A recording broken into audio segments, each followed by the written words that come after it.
If the next time you happen to be walking down the street you see a USB stick coming out of a wall, don't touch it. Don't try to pull it out of the wall, break it, and perhaps you shouldn't even attempt to plug it into your computer to see what's inside. They are called dead drops, and there are more than a few thousand of them in the world. Real USB flash drives that in the digital age allow you to exchange files offline. This means that anything could be inside, even what would perhaps be better not to see. But how does this project work?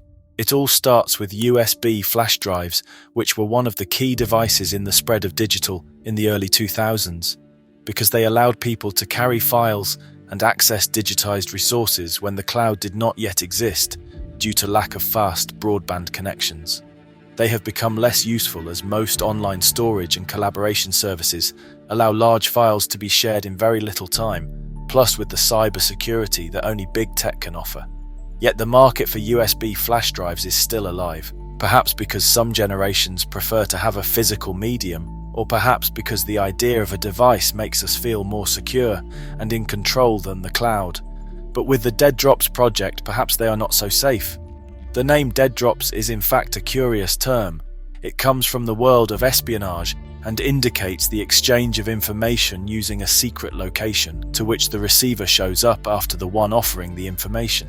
For example, Robert Hansen communicated with his Russian coordinators without ever meeting, but they left messages, money and documents for each other inside plastic bags under a bridge. Hansen's coordinator would leave a sign in a public place, such as a mark drawn with chalk on a signpost, to indicate that there was a package to be picked up.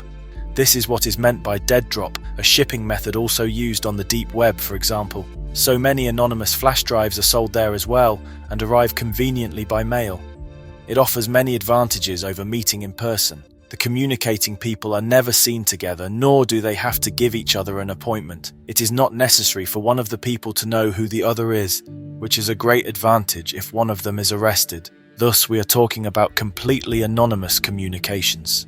In today's day and age, Dead Drop, on the other hand, is a small digital movement started by Aram Bartholl in 2010 in Brooklyn, a borough of New York City. It is an informal network of USB flash drives that are cemented into city walls and can be used by anyone to deposit or download any kind of file. Its goal was to download anonymous content, such as photos, music tracks, texts and videos, as well as being able to upload more. All it takes is a USB flash drive and some quick-setting cement to give birth to a new social network, and is defined as an anonymous offline peer-to-peer file sharing network in public spaces. Aram's Dead Drop project encourages people to exchange confidential information with others by hiding USB flash drives around the world. There are more than 2,000 of them in the world, and files inside them far exceed 70,000 GB, so you can well understand that it is already quite a substantial network. USB sticks are inserted into walls, buildings and sidewalks and are accessible to anyone. Anyone nearby can download or upload files and documents to a flash drive and start sharing content with the community without the need for Wi-Fi. Facilitating everything is a map that contains all the USB sticks scattered around the world. There are some even installed in remote places such as islands. The map can be useful for those who are looking for certain anonymous files, or for those who simply want to share the location of their USB stick. In addition, to reach the already existing connections, there is the official Dead Drops website with all the details of the places where the USB sticks are located, information on how to reach them, photos of the area and the device, and comments from the person who installed it. Each USB has its own name, and its capacity and condition are indicated. Strangely, some disappear for no reason, and there are many that are installed without being registered on the map. From here you can begin to understand what is happening with these sticks. But initially, the main users of Dead Drops were musicians who took advantage of the idea to share their audio tracks, delivering to the pen drives hidden in city walls their works. But over the years, the project has grown to include various types of files, including movies, games, TV shows and comic books. And there are also those who share videos or family photos and art projects. The units are of various capacities. The largest so far has been installed in Sydney, but this is not always the case, because sometimes its contents can be very dangerous. Often the flash drive at first is empty, except for the README file that explains how to access the project step by step. Usually in the first file is written information that the person who first installed this flash drive wants to give us. And since these are files placed in a USB flash drive and exchanges that take place offline, there really could be anything inside, precisely because any person who walks in a public place and finds one of these is very free to plug their device into it and not only download the files inside, but also upload them and have the next person who goes to plug their device into it find them that way. But there are people who are part of this project who lately have been enjoying installing so many USB sticks scattered around the world just by exploiting human curiosity. The fact that these USB sticks have been multiplying in recent months means that more and more people are connecting their devices to these USB sticks embedded in walls, increasing the possibility of finding shocking content. Because while the project initially had other purposes, it is now becoming a hunt for the darkest thumb drive. And there are people who make a plane ticket just to be able to find them and be the first. It is said that some people even go so far as to buy a new, maybe cheap device in order to keep connecting their computer to these flash drives. But the real question is why?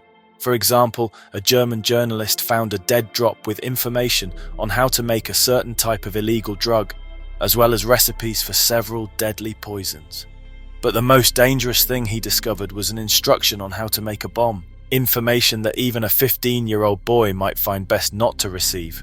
But this is just the beginning, because in some of the flash drives were found instructions on missions to do, often dangerous and illegal ones that can get us into trouble. But not only this, in fact, nothing rules out the possibility of viruses. There is also a great risk that a keylogger could be installed that sees every single thing we type on the keyboard. That, and who knows how many other things. While some USB sticks inserted into walls may only be potentially dangerous, there are many USB sticks on the street that pose a real danger to your personal information and money. Scammers today have several ways to use a simple USB flash drive to ruin your life. Stuxnet was a computer attack by a worm that managed to infect all the software in several industrial sites in Iran, and this all happened because of a USB drive. There are also killer USB drives that are able to literally destroy a computer. But what motivates people to participate by leaving or taking files from these anonymous thumb drives? These scammers evidently count on human curiosity, and honestly, they get results. People cannot resist the urge to check the contents of these USB, but also curiosity and the desire to share content in innovative, out-of-the-box ways. Dead Drops promotes ideals such as free culture, open source, and universal access to information. Of quirky places to find USB flash drives, there are quite a few. Among them, it is impossible not to mention the Dead Drops bottle, launched into the sea in August 2011 and spotted in the ocean in July 2023. A message in a bottle that you can hope to find on who knows what beach in the world. Another curious report comes from Hong Kong. On the official website of the Dead Drops project at the Man Chung Street address, a USB locker hanging from the fence is indicated. An indication accompanied by a photo of a person holding a padlock with the flash drive attached, which makes us wonder if we really need to go to this gentleman's house to find out what it is. Nevertheless, Dead Drops seems to intrigue more and more people. A socio-artistic experiment with a cyberpunk flavor, it turns the streets into an offline exchange network.